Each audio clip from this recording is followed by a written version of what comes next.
What's up, Raptors fans? RaptorsHQ, Scott, me, you guys, you know us. We don't need to do intros anymore, I don't think. But anyway, we're here to talk a little bit about Summer League coming up for the Toronto Raptors. Unfortunately, the HQ team will not be there in Vegas this year, which is kind of disappointing. This will be the first year that we haven't been there. Last year with lockout doesn't count, but I think we were there the past 2 or 3 years previous to that.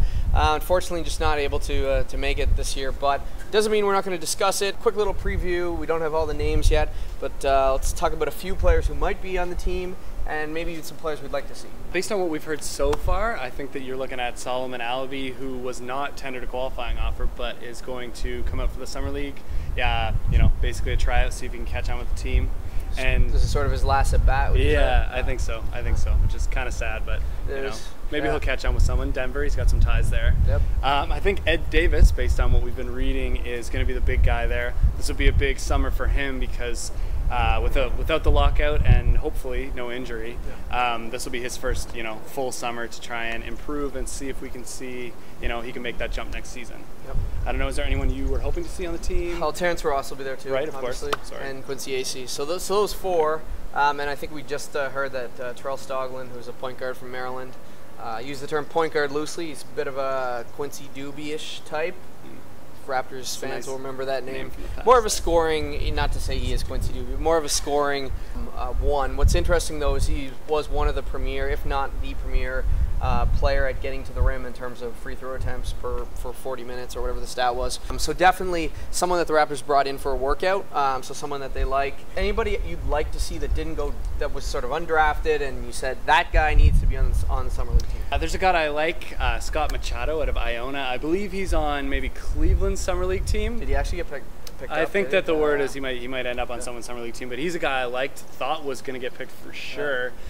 Didn't. I mean, he's, some are saying he's a beneficiary of a certain type of system, but I think he's a guy that could definitely catch on in the NBA. And if the Raptors, looking to fill that, third, maybe even backup point guard spot, someone to, a name to know. Anyway. Yeah, that would be my #1 pick too.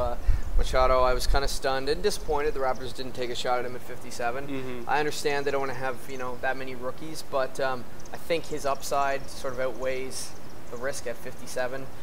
We may never see the player they picked at 57. We've seen that in the past with the Raptors. So Machado, I think in terms of his expectations from an NBA perspective, I could see him being like an Eric Maynor, honestly, like a pretty solid backup option. So he would be one of mine. JaMychal Green, who the Raptors brought in, big guy, quick, athletic, good face-up game too. So there were some Brandon Bass compares, and that's a bit of a different style to what some of the other players they have at the 4 now. He's not a stretch guy like Bargnani, and he has more offensive game than Ed Davis. So interesting player. So any other players you'd like to see? Jonas Valanciunas is one. I think he'll probably be unavailable right now. Lithuania, I'm not sure how they're faring, but they're playing in the Olympic qualifier. So I think that he'll be playing in the Olympics, hopefully.